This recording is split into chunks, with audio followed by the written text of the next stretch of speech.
इस टाइम पे जो जंग है ना वो मिसाइल्स की है, फॉर्मूलाज की है, एयरफोर्स की है, नेवी की है। अभी एक जो नया इन्होंने यूएसएसए ने जो एक नया जो जदीद जहाज़ है जेराल्ड फोर्ड वो लाकर खड़ा कर दी है।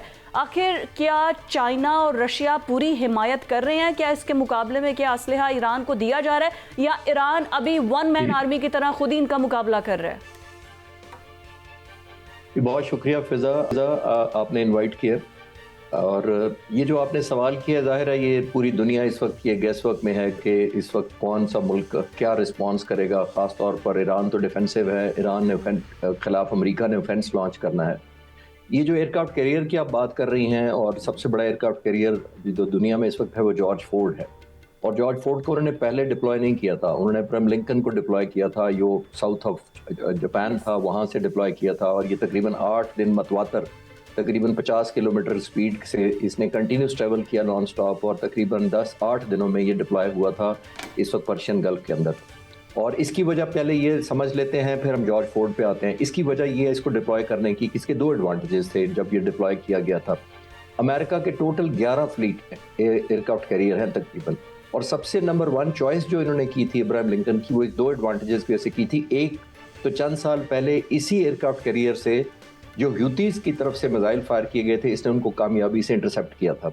एक एडवांटेज ये थी, और एक ये वाहिद एयरक्राफ्ट कैरियर है जिस पर F-35 स्टेल्थ जो 5th जनरेशन जहाज है, इसकी वर्जन है F-35C वर्जन, वो इस पे डिप्लॉयड है। तकरीबन 10 जहाज हैं इस पे, और सबसे ज्यादा जहाज इस पर आते हैं, तकरीबन 75 फाइटर जहाज हैं, जो F-18 है मोस्टली इसके ऊपर, F-18EG है जो जैमर के इस्तेमाल होते हैं, और E-2 हॉकाई है वो जैमिंग और कंट्रोलिंग के लिए इस्तेमाल होता है। तो ये बड़ा कॉम्पोजिट इनका ये फ्लीट है फाइटिंग के लिए। इसके 2 एक्सपीरियंस, जैसे मैंने कहा, एक हुतीज का एक्सपीरियंस की वजह से और एक F-35 की मौजूदगी की वजह से इसको स्क्रैम्बल किया गया था। जो बाकी मोस्ट प्रोबेबल एयरक्राफ्ट कैरियर थे, रूजवेल्ट इनका है, वो रिपेयर होकर अभी निकला था। जॉर्ज फोर्ड जिसकी आप बात कर रही हैं, उसने वेनेजुएला को घेरे में लिया हुआ था इतने अरसे से, यानी वो वहां डिप्लॉयड था, ऑल्दो वो दुनिया का नंबर 1 और सबसे ज्यादा वो है साइज में बड़ा, तो अब उसको भी डिप्लॉय किया गया था। कमिंग टू योर क्वेश्चन कि ये क्यों नहीं कर रहे अनफोल्ड, वो 2-3 वजह है बुनियादी तौर पर। देखिए, ईरान, इसमें कोई शक नहीं कि ज़ाहिरन आपको आइसोलेट लग रहा है, लेकिन ईरान को पिछले 7 महीने मिले थे तैयारी करने के लिए।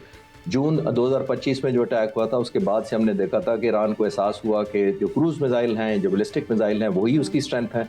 इतनी जल्दी कोई एयरफोर्स बिल्ड नहीं हो सकती 7 महीनों में, जो उनकी बहुत कमज़ोर है एयरफोर्स में। MiG-29 बहुत पुराने हैं ऑब्सलीट, और F-14 अमेरिकन है, वो बहुत ही पुराने हैं, शाह ईरान के ज़माने के हैं, तो मेंटेनेंस उनकी हो नहीं रही। अमेरिकन ने सैंक्शन लगाई हुई थी। तो इन सारी चीज़ों को जेहन में रखते हुए ईरान को ये पता है कि उनके क्रूज मिसाइल या ड्रोन जो चाइना दे सकता है उनको, और दिए भी हैं उसने, वो इनकी बहुत बड़ी स्ट्रेंथ है। अब फोकस मैं कंक्लूड करता हूँ सवाल के आपके जवाब को कि कर क्यों नहीं रहा। देखिए, अमेरिका का एक एप्रीहेंशन ये है बुनियादी तौर पर कि उसको अभी क्लैरिटी नहीं है कि रिसेंट 6-7 महीनों में ईरान की मदद जो अमेरिका के खिलाफ रूस ने और चीन ने, और ख़ास तौर पर चीन ने क्या मदद की है ताकि वो उसका रिस्पॉन्स ज़्यादा कर सकें। जब ये जहाज़ लेकर आ रहे थे, आपने देखा था कि 10-15 दिन पहले ऐसा लग रहा था कि शायद सुबह अटैक हो जाए, या अभी दोपहर को हो जाए, या शाम को हो जाए। और बुनियादी वजह ये थी कि वो ईरान को चाहते थे कि डिग्री ऑफ एश्योरेंस दे दें कि ये ऑलमोस्ट सर्टन नहीं 100% अटैक आ रहा है। तो इन डिफेंस ईरान ने क्या किया, जाहिर अपने एयर डिफेंस एसेट डिप्लॉय किए, अपनी कम्युनिकेशन की, अपने हाइडआउट्स किए, अपने बंकर्स को एक्टिवेट किया, अपनी लीडरशिप को छुपाया, अपने रेवेन्यूज को सेव किया। तो ये सारा किस लिए किया जाता है? वो अपने लिए तो ईरान रिस्पॉन्स कर रहा था कि तैयारी, लेकिन अमेरिका उस वक्त उसकी मैपिंग कर रहा था कि कौन सा लीडर कहाँ लेके जाएंगे ये लोग, इलेक्ट्रॉनिक वॉरफेयर कौन सी होगी, रेडार कौन से कहाँ डिप्लॉयड होंगे, सरफेस टू एयर मिसाइल कहाँ पे इनके हैं। तो उनके काउंटर मेजर्स की तैयारी कर रहा था, बुनियादी तौर पर डिग्री ऑफ एश्योरेंस दे के ईरान को कि हम आ गए। और दोनों तरफ से टाइमिंग तो चल रही थी। अगर उनको 6-7 महीने का टाइम मिला था तो 100% अमेरिका को भी टाइम मिला था पूरे का पूरा मामला असेस करने को। ब्रिगेडियर साहब, मैं चिश्ती साहब आपके पास वापस आऊंगी, हम यहीं से कंटिन्यू करेंगे। बट अभी जो सिचुएशन बनी हुई है, जैसे बहुत डिटेल में चिश्ती साहब ने हमें बताया और पूरा मंजरनामा समझाया, बट अभी जो मैं बार बार एक ही बात कर रही हूँ कि वेनेजुएला के टाइम पे तो वो सदर को उठा के ले आया था। ईरान के पास ऐसी क्या इस टाइम पे आपको नज़र आ रहा है हिकमत अमली कह ले, या फिर उनके अंदर इसराइल का पूरा उन्होंने नेटवर्क पकड़ा, पूरे के पूरे जासूसों को उसी टाइम अगले दिन उन्होंने लगा दिया। तो इस टाइम कोई इनर हैंड, हेल्पिंग हैंड नहीं है क्या ईरान के अंदर अमेरिका के लिए या इसराइल के लिए? That is the reason. बहुत शुक्रिया। देखिए, पहले तो मैं समझता हूँ कि अमेरिका में देयर इज अ फियर कि एक जब हम ऐसा if we go for small भी स्ट्राइक्स होंगे तो एक वाइडर कन्फ्लिक्ट की तरफ जाएंगे।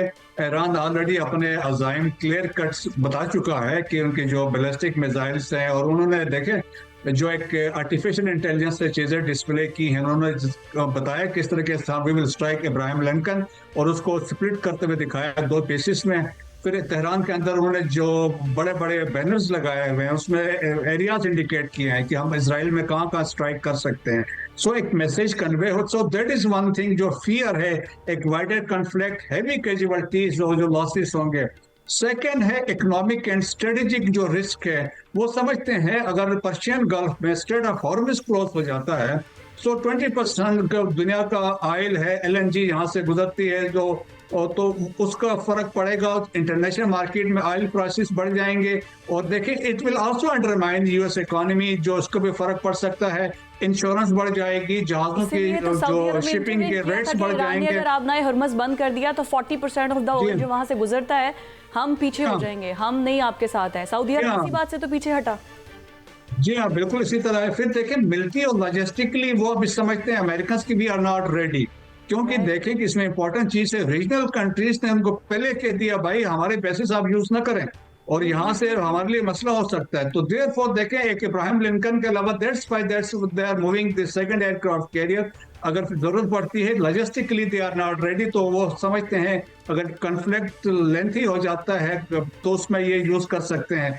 और इसके अलावा देखें कि जिस तरह limited support from the region है, रीजन के कंट्रीज ने ऑलरेडी कह दिया है कि भाई हम पे ना रहे, हमारे ये पैसे यूज ना करें। फिर वो चाहते हैं डिप्लोमेसी को एक मौका दें, और डिप्लोमेसी को एक मौका दे। दैट्स वाई देखें कि वो चाहते हैं कि हम अगर डिप्लोमेसी में अपनी चीजें मनवा सकते हैं, इफ वी कैन एवर्ट ए वार, तो वो हो सकता है। अदरवाइज देखें कि अल्टीमेट जो वो चाहते थे रेजिम चेंज नहीं हो सकता। अगर वो इवन टारगेट करते हैं लीडरशिप को, जो रिप्लेस करेंगे हार्ड लाइनर्स आएंगे and they will pursue nuclear जो बम के पीछे वो जाएंगे, तो उसमें कोई चांस नहीं। सो प्रेसिडेंट ट्रम्प जो है इज ए डिलेमा, क्योंकि वो देखें उनकी जो popularity graph that has drop 55%, और इसके अलावा टैरिफ्स उन्होंने कोशिश की थी लोगों को डराने के लिए, वो सारे चाइना के पीछे भाग रहे हैं।